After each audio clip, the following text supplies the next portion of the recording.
Wow, boys. Hey, man. You should have given it to G. What's that? Oh, Grant. Good catch. Way to use the camera.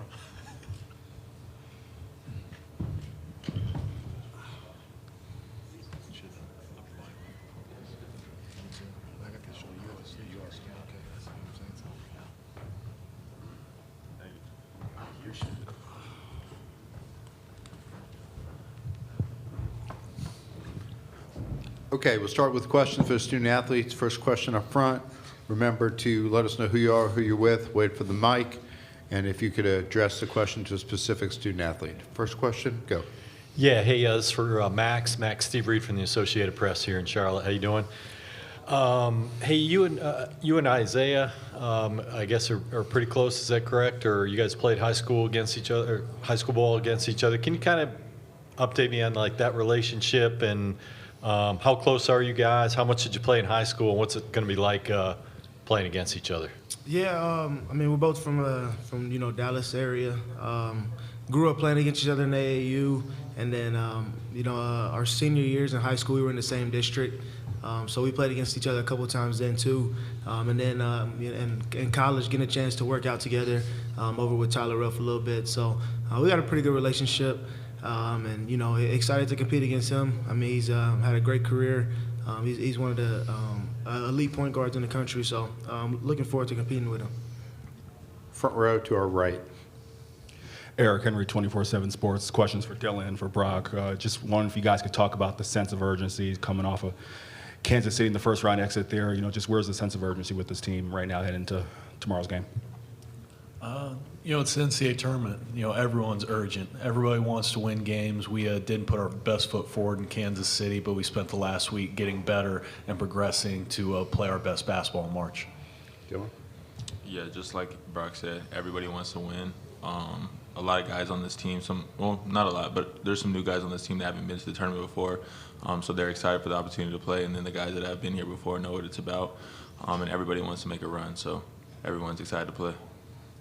Second row to our left. Hey, Kelly Blackburn from Niner Times. This is more so just a fun question for y'all to answer, but I seen the other day that Texas alumni Bijan Robinson picked y'all to win it all. How do y'all feel about that? And just overall, what are your thoughts headed into March Madness? We appreciate the love from Bijan and all of our alumni. Our thoughts heading in are just to go out there and compete, play hard on defense, and if we take care of the little things on defense, and we'll put ourselves in a position to win games. Max? Yeah, I mean, he said it. Definitely appreciate all the support from Longhorn Nation. And so, we're excited to compete. This is, what we've been working for since the summer for this moment right here. So we're going to embrace it and enjoy it and do what we can to put ourselves in the best position to win. Max took the words out of my mouth. I can't say anything better than that. Josh Newman, LoneStarLive.com. Max, how seamless or how difficult was it to kind of walk into a situation where you had a lot of veteran guys like Dylan, like Brock, and as an older guy yourself, trying to take over a leadership role, trying to find your niche, trying to find your space? I think, from the jump, just talking with RT through the recruiting process and kind of the vision that he saw for me and the role he wanted me to play, and understanding that. And I think it's easy because you have older guys who have had success, and they understand what it takes. So I think that's an advantage for us. At the end of the day, we're all working together to be leaders. If we see something, we're going to correct it or help out with little things. To our right. Nick Carboni from NBC here in Charlotte. Welcome, guys. I'll just pose this to Brock and to you, Dylan. What's it going to be like to play a team that you just found out you were playing last night? Were you able to watch that game, scout them a little bit? How did that go for you? Yeah, we've been scouting since since the tournament came out and Selection Show Sunday, but really our effort has been put towards getting better as a team. We didn't know who we were going to play until last night, but it's similar to the Big 12 tournament. Of course, you play those guys before, but one-day prep, Saturday, Big Monday, we've been preparing for it all season. That's part of March basketball, so we have to adapt. Dylan? Yeah, Brock said it all right there. Just like Saturday, Mondays in the Big 12, we were lucky enough to play, I think, 3 of those this season, so we have a little bit of experience with quick turnarounds, one-day preps. So if we continue to stick to our game plan, come out, play hard, then we feel like we'll put ourselves in a good position to have success. We'll also open questions for those of you on Zoom. Please use the raise hand function if you have a question, and we'll get to you. Any other questions in the room? Back aisle. Yeah, Max. Max, Kevin Sweeney, Sports Illustrated. Does it feel any different entering the tournament as at a big brand? Where you're going to be more the hunted than hunter, and if so, how different is that sensation? I mean, I wouldn't say it's too much different. I mean, it's the same mindset, same goal going into it. I think that being here a couple of times already, kind of just understanding and knowing what to expect. And I mean, there is a target on our back though. So I'm gonna enjoy it all and embrace the whole thing. Any other questions? We're excited about this opportunity. March Madness doesn't get any better than this time of year. I think our guys are hungry, and obviously we've got a great opponent in Colorado State, who we have a lot of respect for. We'll be ready for competition tomorrow. Questions? Raise your hand. Let us know who you are, who you're with, and reminder that no recording on cell phones or any other device. First question, front row. Eric Henry, 24/7 Sports RT. Just a two-part question for you. One, just wondering if you could talk about really the sense of urgency in this room, especially coming off of last week in Kansas City. And the second part of that question is, you've always preached that 24-hour mentality, win or lose, keep it for 24 hours. How does that benefit your team in a situation like this where it's single elimination? Well, I think, Eric, all year long, we've had to have a short memory. If we have a hangover in the Big 12, you lose the next game. So, you're only as good at with the win or loss on that given night. Big 12 tournament's done. We're in the NCAA tournament now. It's 0-0, and everybody's got an opportunity, and you're on a neutral court. You're going to play a great opponent. We've had time to get back and work on some things that we try to do best, and hone in on some details to be prepared for a quality opponent here in Colorado State right now at the moment. So I think, again, our guys are excited about the opportunity, and we've had a short memory all year. Second row. Josh Newman, LoneStarLive.com. Rodney, there's been a lot of talk recently about whether or not the NCAA tournament should expand. Rick Pitino and Tom Izzo have both weighed in saying that not only should they look at that, but maybe they should add some ex-coaches, ex-players to the committee to help. Do you think that's a good idea or a bad idea to add ex-coaches and players? Well, I think it's always great to have some insight from guys that are actually, in the mix right now doing it professionally. It always, I think, helps when you have a committee to have someone that's currently involved in actually doing it right now. I think that always helps in terms of discussion in the room. As far as expanding, I don't know. I think the model's been pretty good. It really has, So I mean, always open for change. Life is about changing, adapting, and adjusting as well. So you never rule out the opportunity, to expand, and everything. But we try to control what we can control. I know as coaches, we just try to coach our teams and have our guys in the best position to be prepared for what they're encountering. But I do think it will be wise and good to have a coach in the room. Front row to our left. Coach Steve Reed from the Associated Press. I wonder if you can speak to the point guard matchup in this game against Colorado State and how critical that will be to the outcome. Well, I don't think it gets any better than what we have here. You got two guys here that are two Texas guys. I mean, Isaiah Stevens, a kid out of Allen High School, won a state championship. He's had an incredible career over at Colorado State, all-time leading scorer, I believe, and maybe all-time assist guy there, And Max Asmus, again, what he's been able to do, 3,000-point score, makes everyone else better around him. Both of those guys have won at a very, very high level. They're both two guys that have, I think played collegiately with a chip on their shoulder to show people that that they can play on the main stage and get things done at a very high level, and they both won at a very high level. And I'm glad they're getting a chance to be on this stage. These two guys, with the careers that they've had, people around the country need to know these two guys, and that they had an impact on the college game.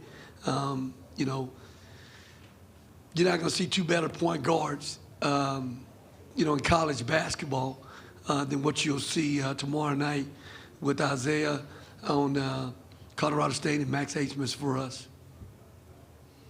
Other questions? front row again.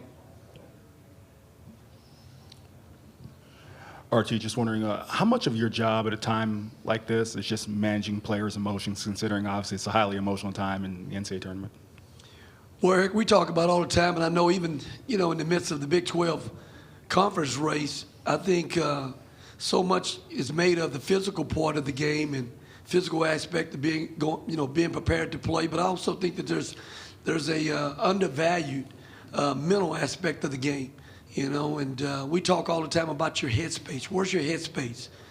Are you mentally prepared to handle the details that we have to deal with in situations when things are going good, things are going bad? But I think guys are at their best when they're in a great space and they fully understand what their roles are and their stars in their roles. Rodney, in this day and age of roster construction and the portal, you're able to go out and get a guy like Max, who's an older guy who's been through a lot. Is it fair to say that has panned out really well? An older guy, adding him to other older guys like Dylan and Brock, and things have just worked out? It's been a great formula for us. From the time that we've been able to get back to Texas, we wanted to stay older. We wanted to have a very, very competitive team from day one. We've gone in the portal and done extremely well. We've gotten Marcus Carr, that was 2 years with us. Timmy Allen, 2 years with us. We got 1 year with Jabari Rice. Just go right down the list. Kristen Bishop was really good for us. Obviously, Dessou has been great for us as well. You want to stay older, and I think in recruiting, we're going to still recruit the best talent, high school player that could come in and play for us. But if a guy says he's not going to recruit the portal, then he's probably lying. He's going to try to stay older. We're playing an older team in Colorado State. They've done a great job navigating through the portal transfer model as well. They went through the Division II model, and Player of the Year, man, really, really good players. When you talk about Scott, physical, really, really good player. You talk about Cartier, those guys are good players. And I think when you do that too as well, those guys come in with the chip on their shoulder and they finally get a chance to play on this main stage and they shine. And you're going to stay in that portal though. It's worked great for us. We'll continue to be in the portal. A reminder to our friends in Zoom, if you have a question, please use the raise hand function. We'll get to you. Next question, back right. Craig Way, Longhorn Radio Network and AM 1300 The Zone in Austin. Archie, was last night different from a normal dinner and sit down and look at film situation because you had your opponent playing live at the time and you guys gathering to watch it? No, sure, for sure, Craig. I think for us, a unique situation in terms of not knowing who your opponent's going to be, and you've got to prepare for both teams, not knowing who you're going to actually play until the night of competition is completed. So, we had to, I know myself personally, you had to scout both teams, prior to even getting here. Probably watch about 4 games on Virginia, watch 4 games on Colorado State to familiarize yourself with those guys. And I think also when you approach practice, not knowing the actual opponent, you still worked on things you needed to continue to work on to be really good at, to execute both offensively and defensively. But you also were working on things for both of those opponents. 2 similar kind of opponents, to be honest. Both really good defensive teams, really good transition defensive teams. Colorado State offensively, very, very good, well coached. Both of them do a great job of really trying to keep you out of the paint and defend the paint really well. Great passing team, really good shooting team. So we knew we were going to have to work on those things and continue to work on the things we need to get better with to be prepared for our opponent. Rodney, more just an observation. Brock was up here with his right thumb bandaged. He'd been wearing a brace while playing. Is he done with the brace? Is he down to tape? And is that an indication that he's moving closer to full health? No, he's, Brock's a tough kid. And if it was going to happen to anybody on our roster, you probably pick him to be the guy to do it. But no, he had a really bad hand injury in the Baylor game. And from that point on, he's been toughing through it, whether it be in practice, in games. And it's one of those situations that's, at any time it could go a different direction for us. And he's been able to push through it and work through the pain-tolerant part of it.